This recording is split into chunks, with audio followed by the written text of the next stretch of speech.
आज की यह रिपोर्ट एक गिरफ्तारी की कहानी नहीं है। यह उस अंतर्राष्ट्रीय साजिश की कहानी है जो हजारों युवाओं की जिंदगी को नशे के अंधेरे में धकेल सकती थी।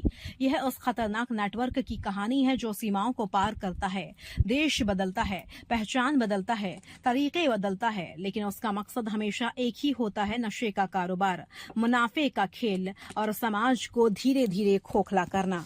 कल्पना कीजिए, एक हवाई जहाज मलेशिया से उड़ान भरता है। उसमें बैठे दो यात्री बिल्कुल सामान्य दिखाई देते हैं। उनके पास कुछ सूटकेस हैं और दो नए नवेले गीजर।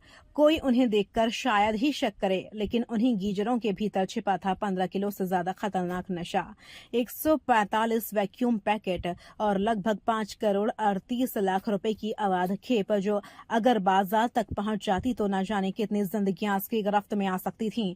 लेकिन दिल्ली एयरपोर्ट पर तैनात कस्टम अधिकारियों की सतर्क निगाहों ने इस पूरे खेल को बेनकाब कर दिया। यह मामला शुरू होता है 7 जून 2026 से।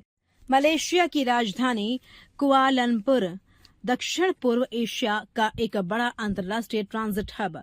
यहीं से फ्लाइट नंबर D7 182 दिल्ली के लिए उड़ान भरती है। उसी फ्लाइट में सवार थे दो विदेशी नागरिक। बाहरी तौर पर सब कुछ सामान्य दिखाई दे रहा था, लेकिन सुरक्षा एजेंसियों को पहले से कुछ विशेष सूचनाएं प्राप्त थीं। यात्रियों की प्रोफाइलिंग की जा रही थी, उनकी यात्रा की प्रकृति पर नजर रखी जा रही थी, और यही वह बिंदु था जहां से पूरी कहानी बदलने वाली थी। दिल्ली का इंदिरा गांधी अंतर्राष्ट्रीय हवाई अड्डा देश का सबसे व्यस्त और संवेदनशील एयरपोर्ट। हर दिन हजारों यात्री यहां उतरते हैं। कई देशों से आने वाली उड़ानें, हजारों बैग, सैकड़ों कंटेनर और सुरक्षा एजेंसियों के लिए हर मिनट एक नई चुनौती। इन्हीं यात्रियों के बीच जब यह दोनों विदेशी नागरिक पहुंचे तो पहली नजर में कुछ खास नहीं लगा। उन्होंने अपना सामान लिया, ग्रीन चैनल की ओर बढ़े और बाहर निकलने की तैयारी करने लगे। लेकिन तभी कस्टम अधिकारियों की नजर उनके साथ मौजूद दो बिल्कुल नए गीजरों पर पड़ गई। सवाल उठा, कोई अंतर्राष्ट्रीय यात्री अपने साथ दो नए गीजर क्यों लाएगा? क्या यह व्यक्तिगत उपयोग के लिए था? क्या यह किसी रिश्तेदार के लिए उपहार था, या फिर इसके पीछे कुछ और कहानी छिपी थी? यहीं से शक शुरू हुआ। अधिकारियों ने दोनों यात्रियों को रोका, सामान की जांच शुरू हुई, यात्रियों से पूछताछ की गई, उनके यात्रा दस्तावेजों की समीक्षा हुई, फिर उनके मोबाइल फोन की भी जांच की गई। पूछताछ के दौरान कई ऐसे तथ्य सामने आए जिन्होंने अधिकारियों के संदेह को और मजबूत कर दिया। अब बारी थी तकनीकी जांच की। दोनों गीजरों को एक्सरे स्कैनर से गुजारा गया। स्क्रीन पर जो दिखाई दिया उसने अधिकारियों को चौंका दिया। गीजर के भीतर कुछ ऐसा था जो उसकी मूल संरचना का हिस्सा नहीं था। कई जगह असामान्य घनत्व दिखाई दे रहा था, यानी गीजर के भीतर कुछ छिपाया गया था। इसके बाद शुरू हुआ सबसे महत्वपूर्ण चरण। दोनों गीजरों को सावधानी पूर्वक खोला गया, परत दर परत जांच की गई, और फिर जो सामने आया वह किसी फिल्मी कहानी से कम नहीं था। गीजर के अंदर एक विशेष छिपाव तंत्र बनाया गया था। तस्करों ने मशीन के मूल ढांचे को संशोधित कर उसके भीतर गुप्त चैम्बर तैयार किए थे। इन चैम्बरों के भीतर रखे गए थे 145 वैक्यूम सील पैकेट। 145 पैकेट, एक एक पैकेट बेहद सावधानी से पैक किया गया था ताकि न गंध बाहर आए, न स्कैनिंग में आसानी से पकड़ा जा सके और न ही सामान्य जांच में संदेह उत्पन्न हो। अब सवाल था, इन पैकेटों में आखिर क्या था? जब पैकेट खोले गए तो उनमें हरे रंग का पत्तेदार पदार्थ मिला। प्रारंभिक जांच में इसे हाइड्रोपोनिक वीड बताया गया, यानी हाई ग्रेड गांजा। लेकिन यह साधारण गांजा नहीं था। विशेषज्ञों के अनुसार हाइड्रोपोनिक वीड को विशेष नियंत्रित वातावरण में उगाया जाता है। मिट्टी की बजाय पोषक घोल का उपयोग होता है। तापमान नियंत्रित होता है, नमी नियंत्रित होती है, प्रकाश नियंत्रित होता है, और इसी वजह से इसमें नशे का प्रभाव कई गुना अधिक हो सकता है।